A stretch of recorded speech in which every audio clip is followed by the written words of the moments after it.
Now this, of course, is Dublin Bay. Dublin Bay is probably my best rose in New Zealand.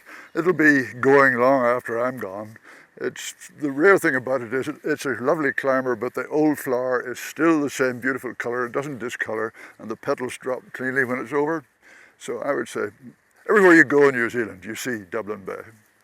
Sam-McGredy is one of the world's greatest rose breeders. He's produced around 270 rose varieties, some that have survived all climates, have extraordinary colours, won major international awards, and those that have captivated royalty. And his idea of the perfect rose? People think what a wonderful thing to be doing, but I really did breed roses to make money. This is Tess. She's a lovely rose.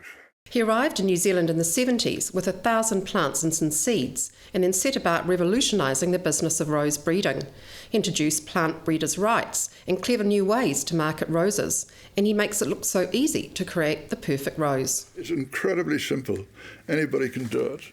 You take the rose before it opens so that it doesn't get a chance to pollinate itself, and you twist the centre of the bloom and you take out the centre petals, and there you've got the stamens and the stigmas, and you don't want the pollen to ripen on the stamens and fertilise that flower. So the pair of scissors, you cut the stamens off and you collect them on a piece of paper, and they ripen in 2 or 3 hours, and the pollen comes from them. And then the fancy boys use brushes to transfer the pollen, but I use my fingers, it was much better. And you transfer the pollen from your selected that rose to the seed-bearing pod of the other rose. And that's all. It's very simple. The pollen goes down through the stigmas and fertilizes the seed, and you've got a seed, and you sow the seed, and you've got new roses. That's the easy part. The difficult part is the actual chance of you producing that rose that you're looking for. You've taken the pollen of one red rose and you've got a very fragrant red rose, and you're hoping to marry the two good points together. It's 8 million to 1. So you don't raise just a few seeds and a few seedlings. You raise, I had about 60,000 a year here.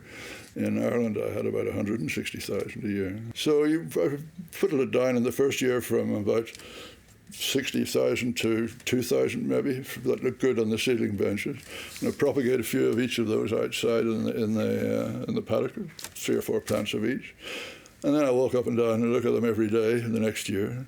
And I pick maybe 200 that look good. And then the next year I whittle it down to about 20. And I send those 20 overseas to all my agents around the world. And I get reports back. And eventually, with a bit of luck, 1 or 2 of them will be worth putting in the market. So it's 10 years from the day you actually make the pollination until you have something that you can sell. Sam comes from a long line of rose breeders. His great-great-grandfather began growing roses in Northern Ireland in the 19th century, and each generation carried on the family tradition along with the name. Sam-McGredy IV took over the business from his uncle when he was 22 and a rose novice. He just handed me the keys to the hybridising house and said, "That's yours." And I went down into this hybridising house, which has a lot of old roses and pots that had been starved for years, all during the Second World War. And there's 3 guys standing there looking at me, waiting for me to tell them what to do. You should just carry on doing what you're doing, because I hadn't a clue. In fact, I was scared because I was the son, I was the heir apparent, and everyone sort of immediately called me Mr. Sam and treated me as the boss.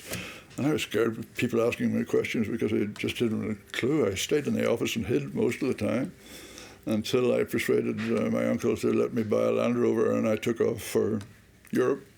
And there I met Niels Poulsen of Denmark and Reimer Cordes of Germany, who were the 2 of the big rose breeders at that time, my age, my generation. They both had fathers and great-grandfathers in the business. And we became very fast friends. And we drank a lot of beer, and we talked to each other, and we shared everything that we had. And I had nothing.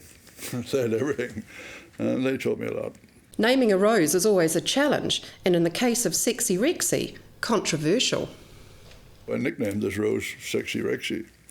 And when it came time to put it on the market, I was going to change the name, but the French said, no, c'est merveilleux, and the Germans said, oh, eine schöne guten Namen, you know. So they wanted me to keep it. So I had to go along to my friend Rex and say, how do you feel about being a little pink Floribunda? And he was very chuffed about all that.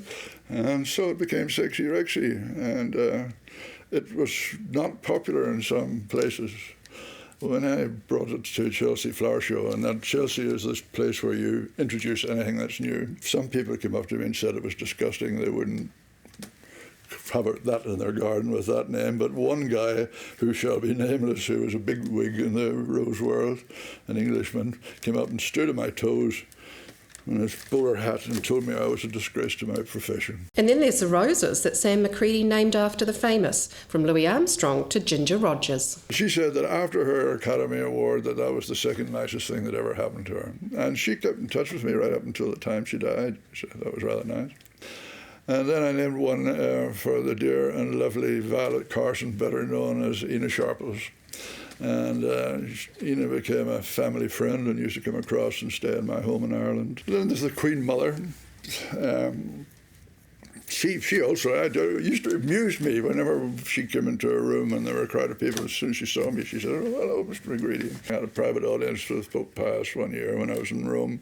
We were led in by Swiss guards. We were down for a rose trial, and his English was passable, but he spoke other languages better. But he talked to all of us, and he mentioned Mrs. Sam-McGredy because he had it in his garden. Now, this is my wife's rose, Gillian McGredy. She chose this one herself. It's very nice, soft pink with a nice fragrance. But the rose that made his career and lots of money was a red rose called Olympiad. I wanted it called Frank Sinatra, actually, and I had it all planned to do that with his accountant. And my agent said, "Oh, no, you don't." He said, "It's the year of the Olympic Games in Los Angeles. We're going to call it Olympiad." So Olympiad it became. And patents, as they have them in America, run for 21 or 22 years. So I had royalties coming out of that and it stayed good. And that's very unusual because roses are a fashion business, and usually after 6 or 7 years they're no longer popular. But this thing lasted for 21, 22 years, and it never earned less than $100,000 a year. Some years it earned $500,000. So that was my retirement policy.